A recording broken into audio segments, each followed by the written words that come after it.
Hi everybody, welcome. I'm back in my basement to show you that when I had redone my studio area after I chalk painted the whole basement paneling, I had to move my desk area over underneath the staircase that I had rebuilt.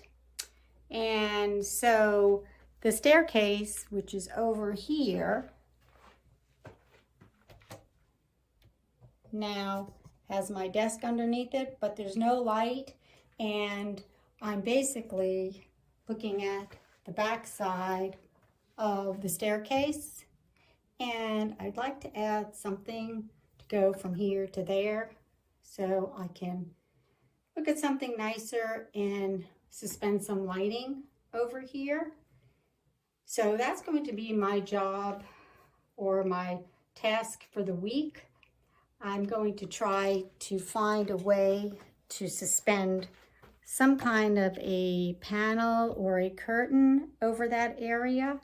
And I've measured it, and it measures about 100 inches. So I need to find something that's going to be at least that long, 95 to 100. So it fits to the very bottom base of the last piece of wood that's holding up the staircase. And I'm going to replace this little curtain over here that we just hung up that separates the unfinished part of our basement from the finished part of our basement. The whole area is heated, but it's just an open space and it's not very pretty again. So I'm going to try to repair those two areas, this curtain, and put something in front of here. And I'll show you what it looks like or what I come up with as I go along. So I've decided to head into a big box store to see if I can find the supplies I need to work on underneath my staircase. I have an idea of what I'm going to do, and hopefully it'll work. And I'm going to see if I can find all the supplies here right now.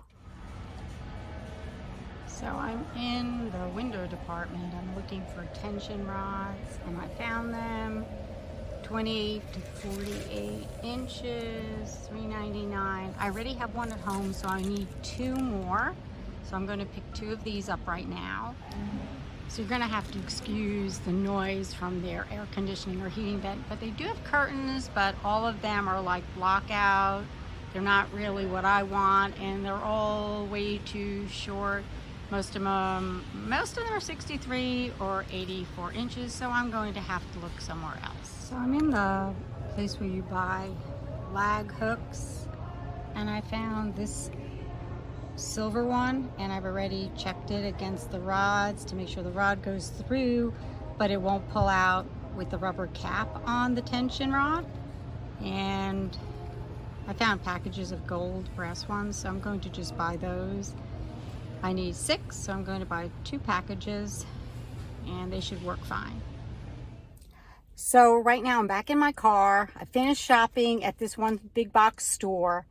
I was at Menards, and I had gotten a rebate back from them in the mail. So for the 2 tension rods and the lag bolts I bought, it cost me $0.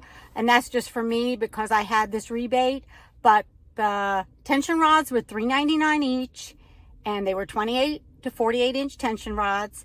And I bought 6 lag bolts. Each package was 3 in a package, brass, and they were $2.79 each. So it was maybe about a $15 outlay so far. So I ended up at my local Goodwill because I was looking for a single panel or even 2 panels that would be, 95 or 102 inches. I tried the discount store and there were none there. So I actually came up with the idea of trying a tablecloth. So this tablecloth I got for, I'm going to show you, it was $3.59, and it's beige. So let me show you what that looks like. So this is the tablecloth I was able to buy, $3.59. It's a 60 by 102. I'm going to just sew a simple rod pocket on it, and you can use sewing tape that irons on if you don't have a sewing machine. So I'm going to go home. I'm going to sew the rod pocket on there, get my lag hooks into the wood, and see how it comes out. So I put the tablecloth in the washing machine to get that started before I do any hemming.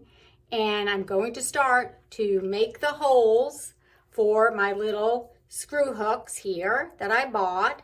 And it's going to be a really simple procedure.